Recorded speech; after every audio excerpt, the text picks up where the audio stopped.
Magsitayo na po ang lahat.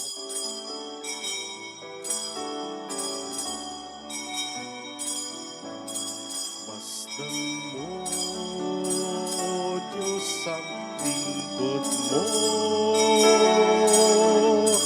na nagbabalik loob sa iyo. Bagamat di marapat ay dumudulog sa'yo upang makamtan ang awa mo. Ang diwa ko'y naninimdim kung malayo sa'yo. Ang puso ko'y namimigati kung mawalay sa'yo. Kailan ko pa kaya matitikman ang awa mo? Kailan tatamuhin ang patawad mo? Sa ngalan ng Ama at ng Anak at ng Espiritu Santo, Amen.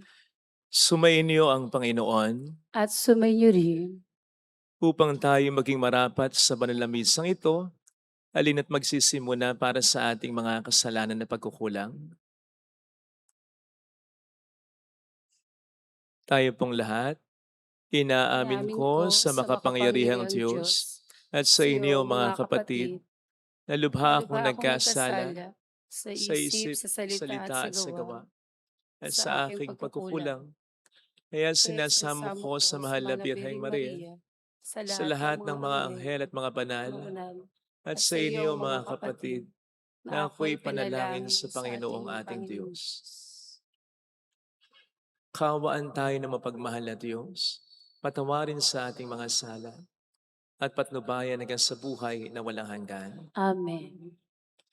Panginoon, kaawaan mo kami. Panginoon, kaawaan mo kami. Kristo, kaawaan mo kami. Kristo, kaawaan mo kami. Panginoon, kaawaan mo kami. Panginoon, kaawaan mo kami. Yumuko tayo, maaaring ibulong sa Panginoon ang ating intensyon.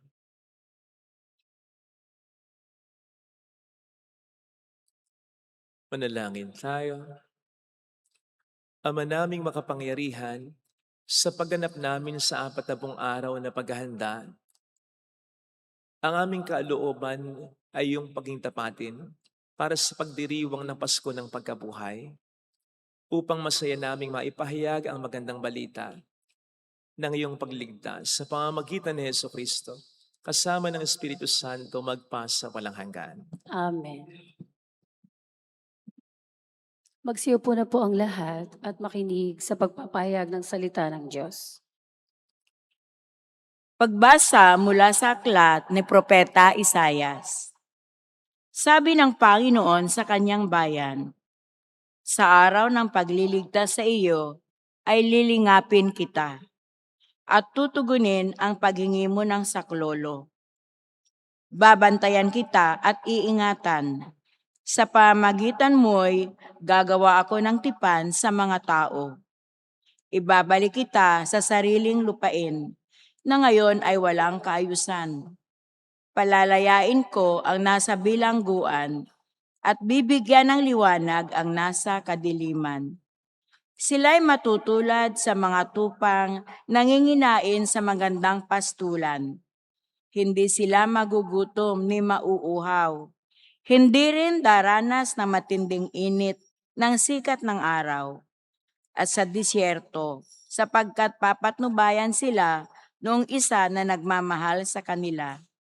Sila'y ihahatid niya sa bukal ng tubig. Gagawa ako ng lansangan sa gitna ng mga bundok, at ako'y maghahanda ng daan. Para siyang daanan ng aking bayan. Darating ang bayan ko buhat sa malayo, mula sa hilaga at sa kanluran. Gayon din sa Sibin, sa timog. Kalangitan, umawit ka. Lupa, ikaw ay magalak. Gayon din ang mga bundok, pagkat inaaliw ng Panginoon ang kanyang hinirang. Sa gitna ng hirap ay kinahahabagan. Ang sabi ng mga taga-Jerusalem, pinabayaan na tayo ng Panginoon, nakalimutan na niya tayo. Ang sagot ng Panginoon, malilimot kaya ng ina ang sarili niyang anak? Hindi kaya niya mahalin ang sanggol na iniluwal? Kung mayroon mang inang lumilimot sa kanyang bunso, ako'y hindi lilimot sa inyo kahit sa sandali. Ang salita ng Diyos. Salamat sa Diyos. Salmong tugunan. Pag-ibig ng Diyos ay ganap, sa tanan siya'y nahahabag. Pag-ibig ng Diyos ay ganap, sa tanan siya'y nahuhubog. Ang Panginoong Diyos ay puspos ng pag-ibig at lipos ng habag. Banayad magalit, ang pag-ibig niya ay hindi kumukupas. Siya ay mabuti at kahit kanino'y hindi natatangi. Sa kanyang nilikha, ang pagtingin niya ay mamamalagi. Tugon. Pag-ibig ng Diyos ay ganap, sa tanan siya'y nahahabag.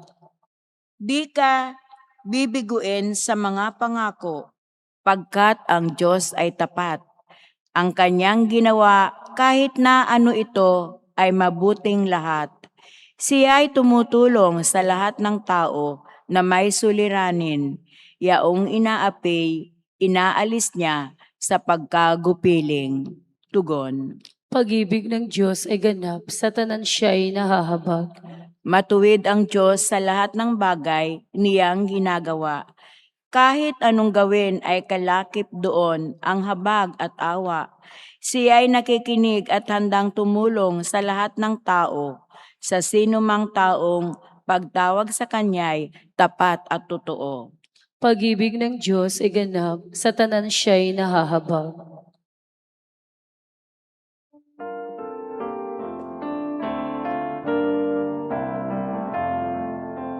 Di ba't sadyang may kapwa ang sarili, kapatainan ang pagsisilbi, at mamanghang ligaya'y dadalisay, pag sa kapwa buhay mo ay naalay. Bawat galing gamitin sa paglingap, laging damhin kung may naghihirap, at tandaan ganyang pagmamahalan, unang-unang atas ng kabanalan. Sumainyo ang Panginoon. At sumainyo rin. Ang mabuting balita ng Panginoon ayon kay San Juan. Papuri sa iyo, Panginoon. Noong panahong iyon, sinabi ni Jesus sa mga Hudyo, ang aking ama'y patuloy sa paggawa at gayon din ako. Lalong pinagsikapan ng mga Hudyo na patayin siya sapagkat nilabag na niya ang batas tungkol sa araw ng pamahinga, ay sinasabi pa niyang ang Diyos ang kaniyang ama. At sa gayoy, ipinapantay ang sarili sa Diyos. Kaya't sinabi sa kanila ni Jesus, dapat ninyong malaman na walang ginagawa ang anak sa kanyang sarili lamang. Ang ginagawa lamang niya ay ang nakikita niyang ginagawa ng ama. Ang ginagawa ng ama ay siya ring ginagawa ng anak sapagkat minamahal ng ama ang anak at ipinakikita sa anak ang lahat ng ginagawa niya. At higit pa sa mga ito, ang mga gawang ipakikita sa kanya ng ama at manggigilalas kayo. Kung paanong binubuhay ng ama ang mga patay, gayon din naman bubuhayin ng anak ang sino mang nais niyang buhayin. Hindi humahatol kanino man ng ama. Ibinigay niya sa anak ang buong kapangyarihang humatol upang parangalan ng lahat ang anak tulad ng kanilang pagkaparangal sa ama. Ang hindi nagpaparangal sa anak ay hindi nagpaparangal sa amang nagsugo sa anak. Sinasabi ko sa inyo, ang nakikinig sa aking salita at nananalig sa nagsugo sa akin ay may buhay na walang hanggan. Hindi na siya hatulan kundi inilipat na sa buhay mula sa kamatayan. Tandaan ninyo, darating ang panahon, ngayon na nga, na marinig ng mga patay ang tinig ng anak ng Diyos at ang makinig sa kanya ay mabubuhay. Ang Ama ang may kapangyarihang magbigay buhay at ang anak ay binigyan niya ng kapangyarihang magbigay buhay. Binigyan din siya ng kapangyarihang humatol sapagkat siya ang anak ng tao. Huwag niyo itong pagtakhan sapagkat darating ang oras na marinig ng mga patay ang kanyang tinig. Sila'y muling mabubuhay at lalabas sa kinalilibingan nila. Lahat ng gumawa ng mabuti ay pagkakalooban ng buhay na walang hanggan at lahat ng masama ay parurusahan. Wala akong ginagawa sa sarili ko lamang, humahatol ako ayon sa sinasabi sa akin ng Ama, kaya't matuwid ang hatol ko. Hindi ang sarili kong kalooban ang aking sinusunod, kundi ang kalooban ng nagsugo sa akin. Mga kapatid, ang mabuting balita ng Panginoon. Pinupuri ka namin, Panginoong Heso Kristo. Welcome sa Our Lady of Lazaret Quasay Parish kung saan ayos lang pong umiyak. At samahan tayo ng mahal ay nasa pag-iyak at sa pagdarasal upang maging maayos ang lahat. Narinig po natin sa ating Ebanghelyo ang naging tugon ni Kristo sa mga tao, lalo na sa mga Skriba at Pariseo, kung bakit siya nagpagaling sa araw ng pamamahinga. Una, dahil Diyos siya. Meron siyang kapangyarihan kahit sa anumang batas, kahit pa yan ay batas ng araw ng pamamahinga. At ikalawa, dahil siya at ang Ama ay patuloy sa paggawa. Sa dalawang maliwanag na tugon na ito, pinagtangkaan na nila ang buhay ng ating Panginoon. Well, alam po ba ninyo na ang dalawang maliwanag na tugon na ito ng Panginoon ay po pwede ring maging tugon sa marami sa atin ngayon? Lalong-lalo na sa mga nagtatanong ng presensya at pagkilos ng Diyos sa mga pagkakataong kailangan nila.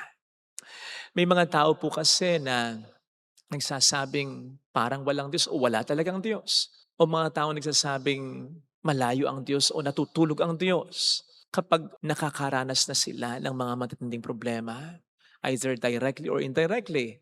Indirectly, problema sa mundo, yung gera ngayon, yung matinding kahirapan na nakikita nating pumapatay ng napakaraming mga tao. At yung direct na paghihirap, matinding problema sa pamilya, kalusugan, matinding problema sa pera. Nandoon na ang pagtatanong, nasa saan ang Panginoon, nasa saan ang pagkilos ng Panginoon. Muli po, maliwanag ang tugon ng Panginoon na tugon niya sa mga tao sa ating Ebanghelyo ngayon. Ang tugon niya rin sa atin ngayon ay una, Diyos siya, makapangyarihan siya. Kaya't ang kanyang presensya ay hindi nakadepende sa pakiramdam o sa tingin natin. Kahit ang pakiramdam o tingin natin ay wala siya, nandoon siya. Hindi tayong magdidikta ng kanyang presensya. In fact, kahit na sabihin nating wala siya, kahit na hanga din nating wala siya, mananatiling nandoon siya. Ikalawa, siya at ang Ama ay patuloy sa paggawa. Hindi siya tumitigil sa pagkilos. Hindi siya natutulog. Tama namang sinasabi sa aklat ng Genesis na mahinga ang Diyos.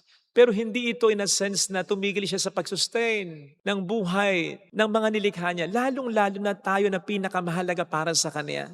He does not stop sustaining us, protecting us. And that should be for us more than enough para mapanatag. Hindi tumitigil sa pagkilos ang Diyos para sa kabutihan natin. No wonder ang sabi sa atin ng Panginoon, tumulad tayo sa mga bata na magtiwala tayo tulad ng pagtitiwala o pananampalataya ng mga bata sa mga nakatatanda. O di ba?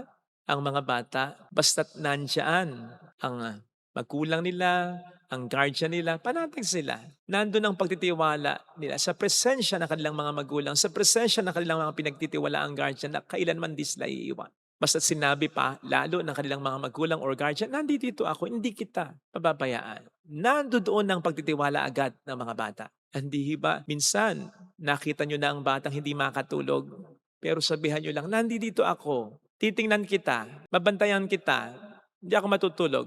O matulog man ako, nasa tabi mo ako.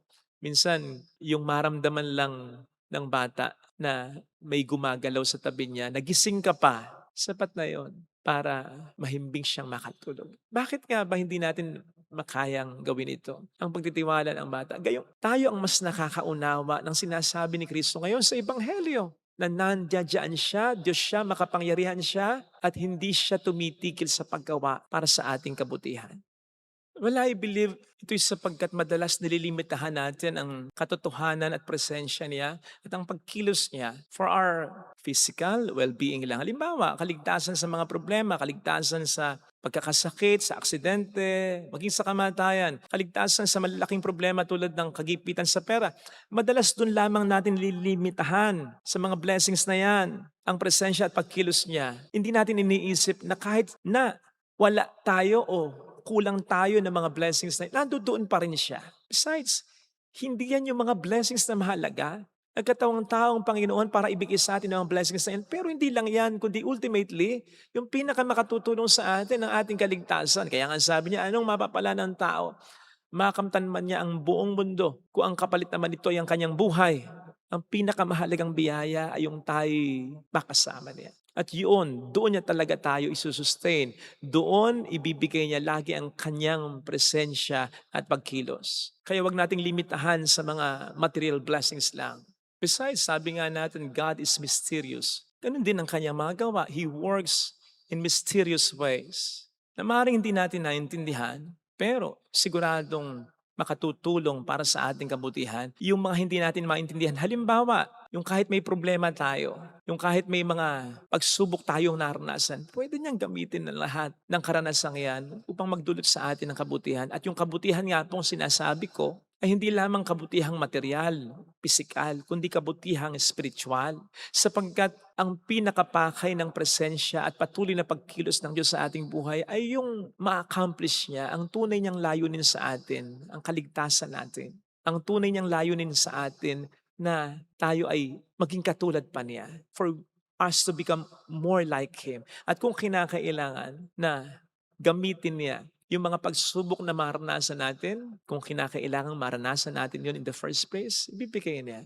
Pero tayo tutulungan niya upang ma-accomplish sa buhay natin ang kalooban niya. At yun ay tayo ay matulad sa Kanya at maligtas yung kaganapan ng pagligtas sa kabilang buhay. Kaya sana mga kapatid, lagi nating iisipin yon. Kahit na sa mga problema na ating naranasan, kumikilos doon ng Panginoon. Huwag nating limitahan ang kanyang pagkilos sa mga mabuting experiences lang. Sapagkat kumikilos at kikilos ang Diyos. Kahit sa ating mga not so good experiences, kahit sa mga worst experiences natin, for Him to accomplish kung ano yung gusto niya para sa atin. Doon siya mas nananatili ang kanyang presensya. Doon siya mas kumikilos. Basta, lagi lamang po nating tatandaan, ang Diyos ay laging nandyan siyaan in both good times and bad. At lagi siyang kumikilos, hindi lamang sa ating mga mabuting karanasan, kundi kahit na sa mga pangit nating karanasan, upang tuparin sa ating buhay ang kaniyang kalooban. Pag sinabing, God is not yet done with me, God is not yet finished with me, huwag lang nating ipakahulugan yon yung human development lang, yung tayo mas maging matured lang, yung tayo ay mas maging magaling lang, yung tayo ay mas maging matalino lang, yung tayo ay mas maging successful lang. No, kasama yon. Pero more than that, God is not yet done with us sa aspeto na He wants us to become more like Him. Yun ang kanyang primary project sa atin. For us to become more like Him. Kaya nga sabi niya, be perfect as your Heavenly Father is perfect. Kaya kahit na sa mga times na meron tayong problema, huwag nating pagdududahan ang kanyang presensya at ang kanyang pagkilos kasi pwede niyang gamitin ang ating mga pangit na karanasan para matupad sa atin ang kanyang kalooban. Kaya kahit sa mga pangit na karanasan ngayon, huwag nating kukwestiyonin ang presensya at pagkilos ng ating Panginoon. Amen. Lagay natin ang ating kanang kamay sa tapat ng ating puso.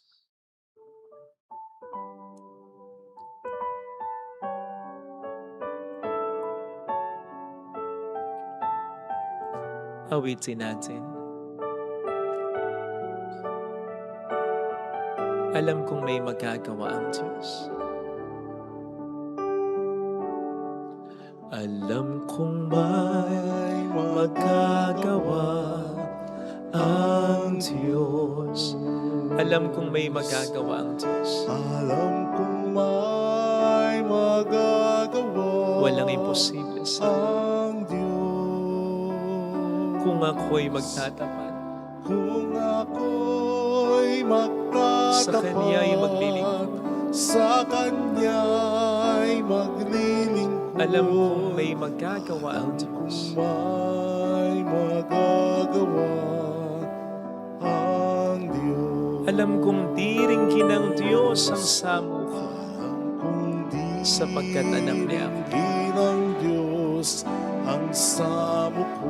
Alam kong di ringgin ng Diyos ang samo ko, Alam kong di ringgin ng Diyos sapagkat ang alam niya ang samo pinagdaraan. ko.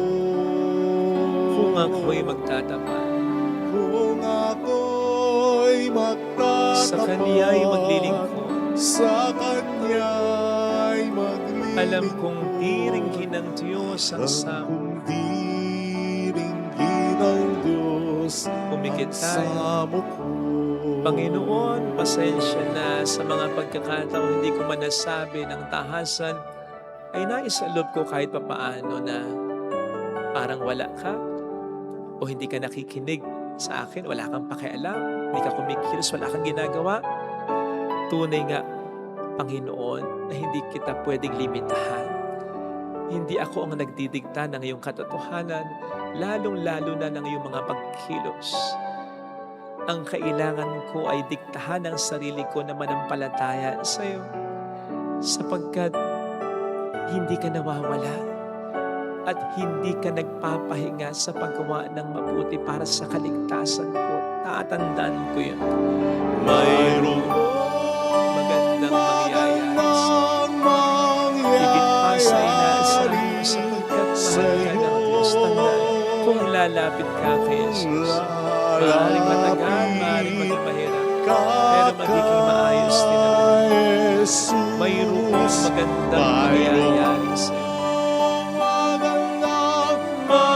mangyayari sa iyo. Kung lalapit kay Jesus, Kung lalapit kay Jesus. papuri sa Ama at sa Anak at sa Espiritu Santo, kapara na sa unang-una, ngayon magpakilanman, magpasawalang hanggan. Amen. Pag-aalay.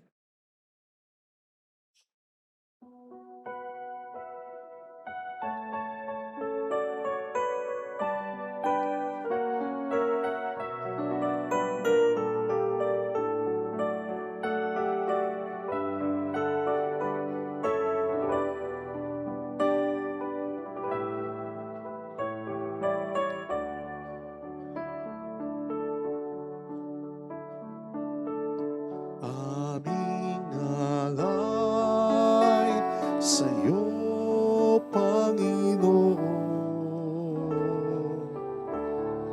ang tinapay at talak na iyong kaloob, upang gunitain ang iyong buhay na inialay nang tayo'y magdiwang bilang isang sambayanan.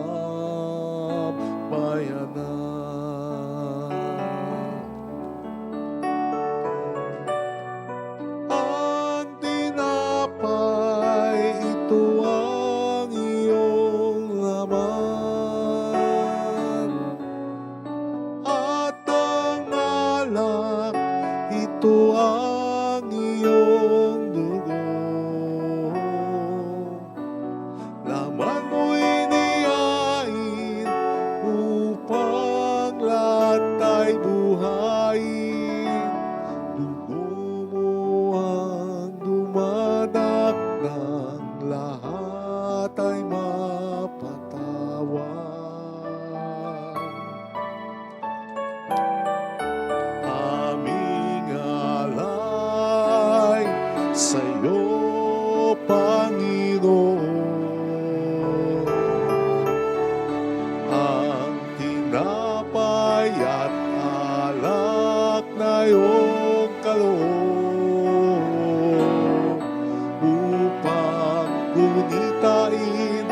ang iyong buhay na inialay nang tayo'y magdiwang bilang isang sambayanan.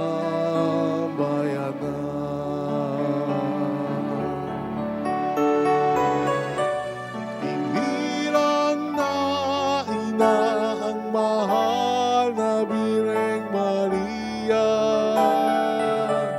una mong luklukan ang kanyang sinapupunan. Sa aming pagtanggap sa iyo, ikaw nawa'y manahan sa aming mga puso nang lumago sa kamanalan. Aming alay sa'yo, Panginoon,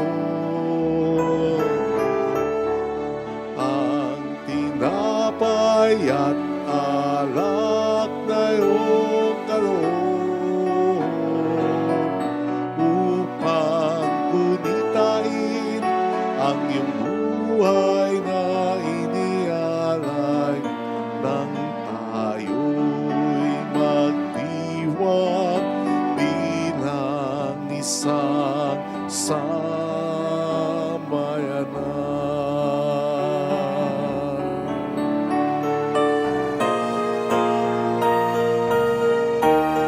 Aming alay sa'yo, Panginoon,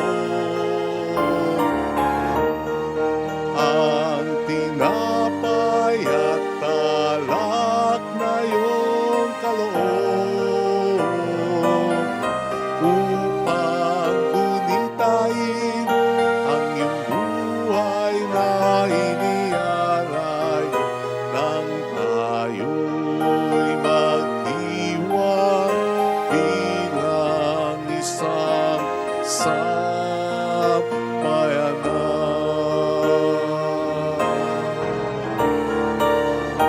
Aming alay sa'yo, Panginoon, ang tinapay at alak na iyong kaloob upang gunitain ang iyong buhay na inialay nang tayo'y magdiwang bilang isang sambayanan.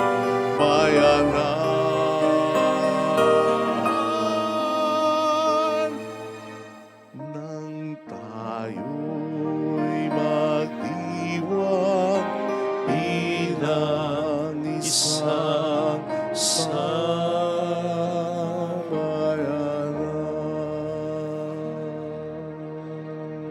Manalangin tayo, pang ating handog ay maging kalugod-lugod sa Diyos Amang makapangyarihan.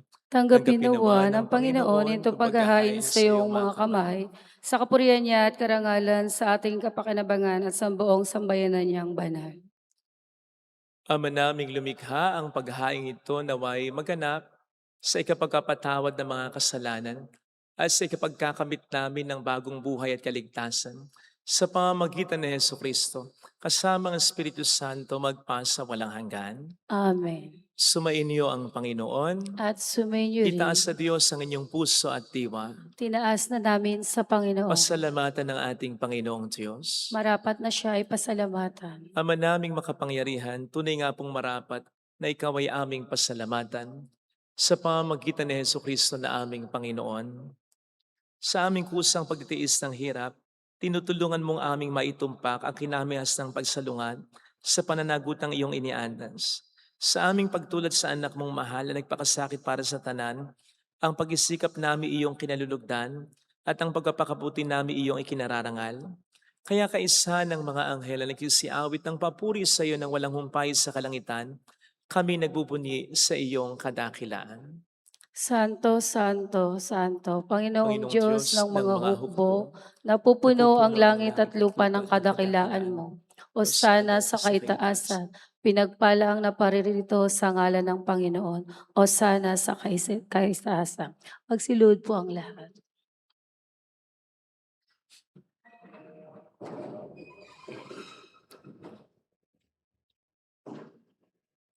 Ama naming banal, ikaw ang bukhal ng tanang kabanalan. Kaya't sa pamamagitan ng iyong Espiritu gawin mong banal ang mga kaloob na ito upang para sa amin ay maging katawan at dugo ng aming Panginoong Heso Kristo. Bago niya pinagtiis ang kusang loob na maging handog, hinawakan niya ang tinapay, pinasalamatan kaniya, pinaghati-hati niya iyon, iniabot sa kaniyang mga alagad at sinabi, "Tanggapin ninyong lahat ito at kanin. Ito ang aking katawan na iahandog para sa inyo."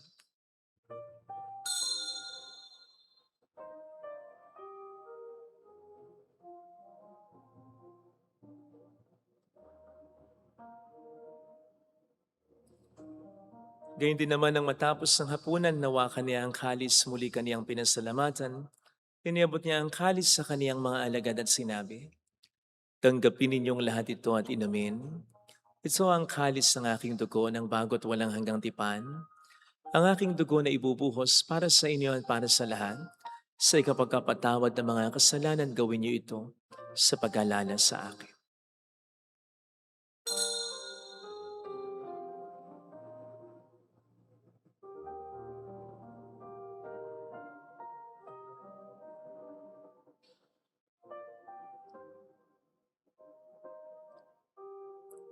Ang misteryo ng ating pananampalataya, si Si Kristo'y Kristo'y namatay. namatay, si Kristo'y nabuhay, si Kristo'y babalik sa wakas ng panahon.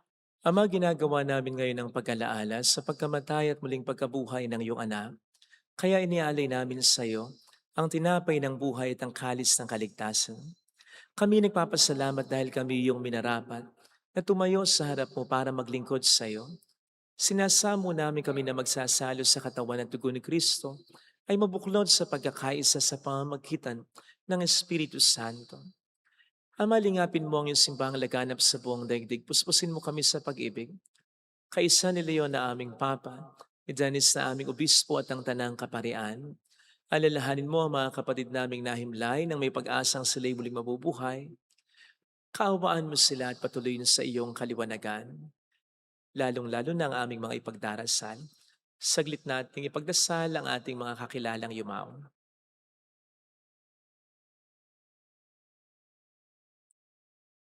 Kaawaan mo at paging tapatin kaming lahat na makasalo sa iyong buhay na walang wakas. Kaysa ang mahal na Birhen ng Lasalet, ang ina ng Diyos, isanuse ang kabiyak ng kanyang puso lahat ng mga banal na namuhay dito sa daigdig ng kalugod-lugod sa iyo. May pagdiwang naman namin na pagupuri sa ikararangal mo sa pamamagitan ng iyong anak na aming Panginoong Hesukristo.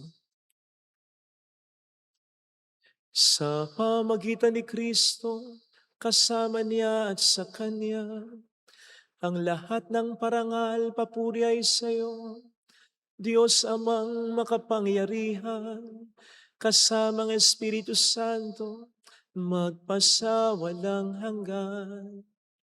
Amen.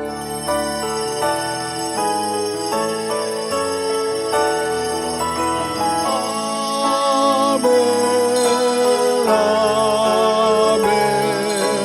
Amen.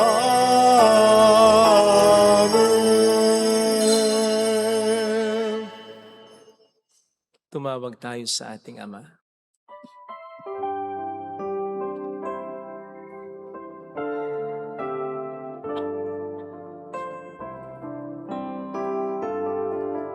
Ama namin, sumasalangit ka, sambahin ang ngalan mo, mapasa amin ang kaharian mo, sundin ang loob mo dito sa lupa para ng sa langit. Bigyan mo kami ngayon ang aming kakanin sa araw-araw at patawarin mo kami sa aming mga sala para ng pagpapatawad namin sa nagkakasala sa amin, at huwag mo kami ipahintulot sa tukso, at iadya mo kami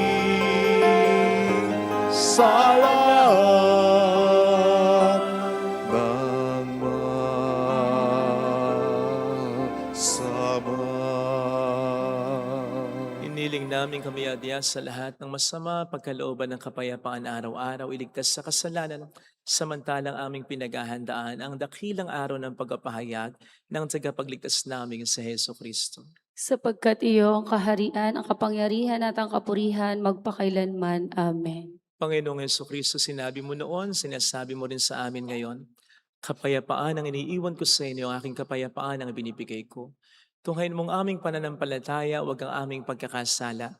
Pagkalooban mo kami ng kapayapaan at pagkakaisayon sa iyong kalooban, kasama ang Espiritu Santo magpasa walang hanggan. Amen. Ang kapayapaan ng Panginoon ay sumainyo nawang lahat. Sumayo. Magbigayan tayo ng kapayapaan sa isa't isa. Peace be with you. Kapayapaan. Peace be with you. Kordero ng Diyos na nag-aalis sa mga kasalanan ng sanlibutan, Maawa ka sa amin. Kordero ng Diyos na nag-aalis ng mga kasalanan ng sanlibutan, maawa ka sa amin. Kordero ng Diyos na nag-aalis ng mga kasalanan ng sanlibutan, pagkaloob mo sa amin ang kapayapaan.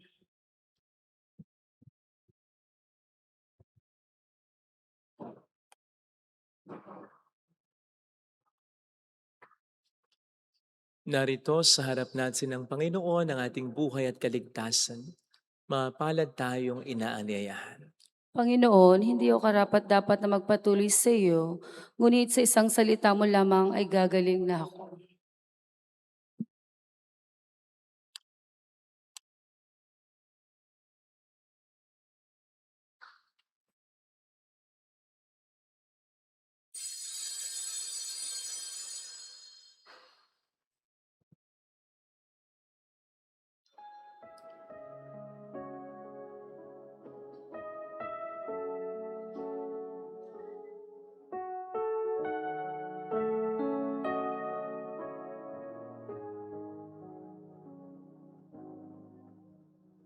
Mapapalad ang Panalangin para sa espiritual na pakikinabang.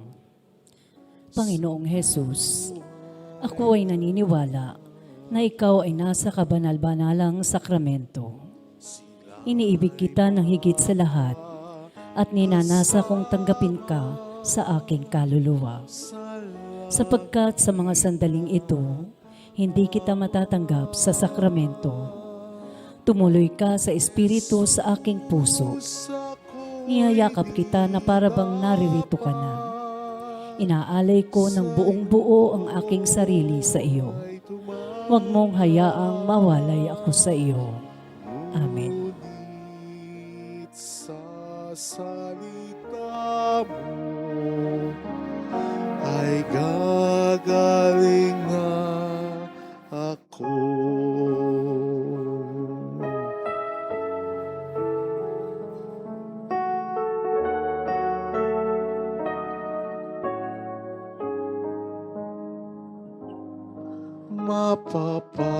Mapapalad ang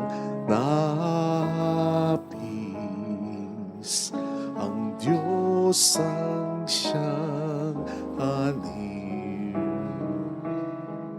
Ligaya at liwanag ang siyang makakamtan.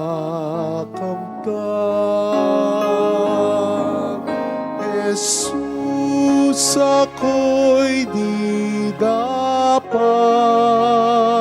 sa'yo ay tumanggap. Ngunit sa salita mo ay gagaling na ako.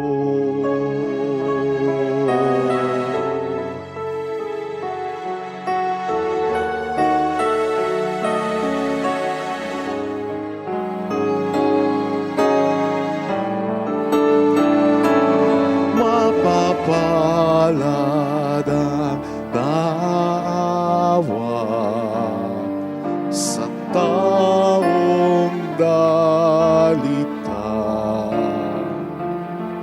Sila'y kakaawan at tutulungan niya. Jesus, ako'y di dapat sa'yo ay tumanggap. Ngunit sa salita mo ay gagaling na ako.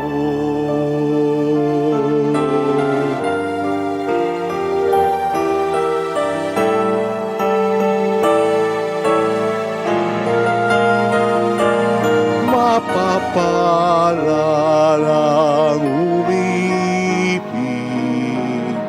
sa galit ng iba. Sila'y magtatagumpay at di mabibigo.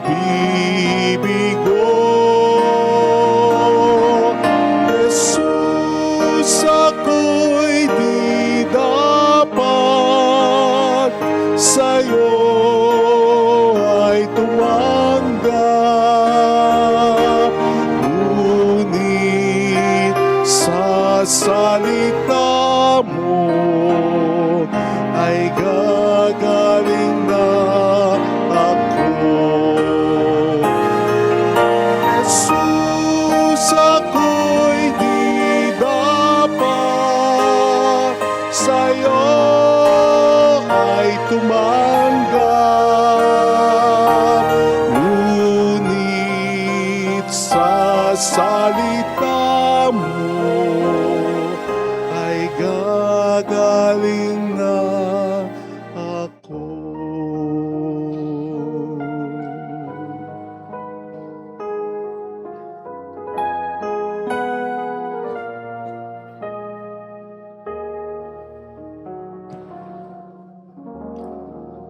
Manalangin tayo. Ama naming Magsitayo na mapagmahal, po ang lahat.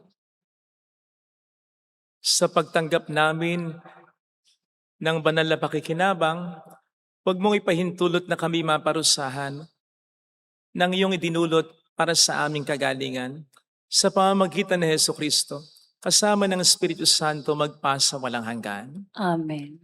Holy God, Holy Mighty One, Holy Immortal One. Have mercy on us and of the whole world. Holy God, Holy Mighty One, Holy Immortal One. Have mercy on us and of the whole world. Holy God, Holy Mighty One, Holy Immortal One. Have mercy on us and of the whole world. Jesus, King of Mercy, We trust in you.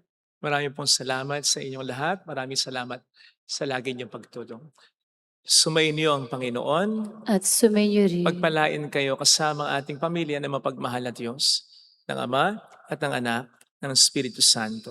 Amen. Tumayo tayo sa kapayapaan ni Kristo. Salamat sa Diyos. Salamat din po.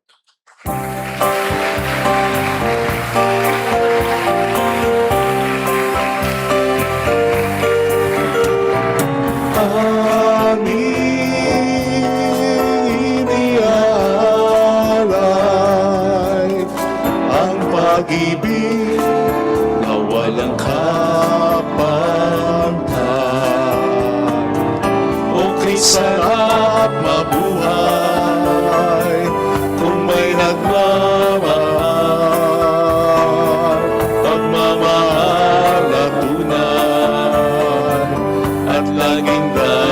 minsan ang birhen kong umibig ay walang sintamis, pagsintang sa kalinis, sa'yo hanggang langit.